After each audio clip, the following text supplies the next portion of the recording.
People connect through social media every day, but not all social media users have good intentions. Social media is available to everyone, even those choosing to take advantage of others. Today, I take a look at how law enforcement agencies are logging on to fight back.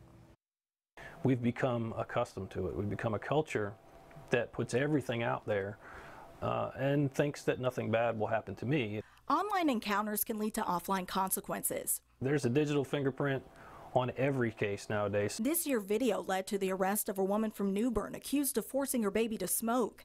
In 2016, these 36 people found themselves posing for mugshots after a Pitt County bust. There's traces of everything that you do on the computer.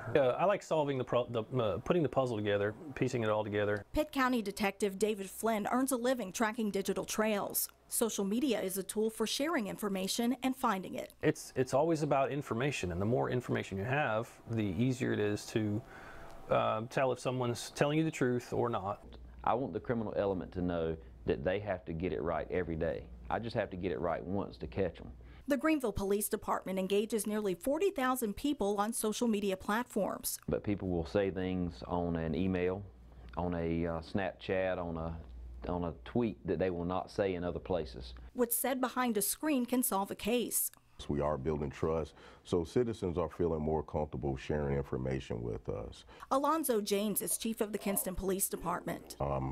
Success cannot come into this city without that partnership. Comments typed and posted within seconds can reach hundreds of people.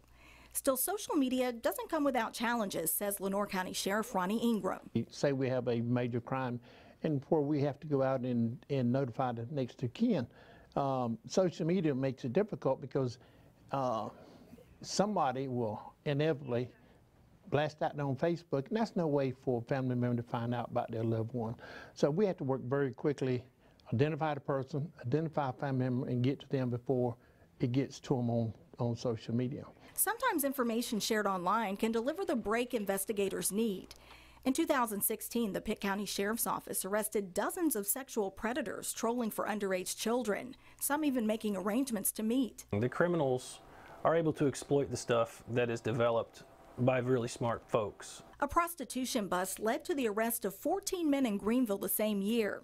Police posted online ads posing as Johnson prostitutes. The suspects showed up at an advertised location. After 21 years in law enforcement, it continues to amaze me what lengths people will go to do bad. Arrests are happening across the East, some linked to online apps and marketplaces. Meetups arranged online between strangers offer the access crimes of opportunity require. The criminals see it as an avenue to victimize, so we now have to use it as an avenue to investigate. Internet exchange zones are one way Greenville police are fighting crime before it happens. They're located at substations around the city, under surveillance 24 hours a day, and offer a safe way for strangers to connect. You say to them, hey, okay, well, just meet me out front of the police department. You'll find out real quick whether or not they're legit. Greenville police started the internet exchange zones after a series of robberies involving apps a couple of years ago. The department handled about a dozen cases linked to apps Let Go and Offer Up last year. They received a report of a sexual assault involving the Tinder dating app this year.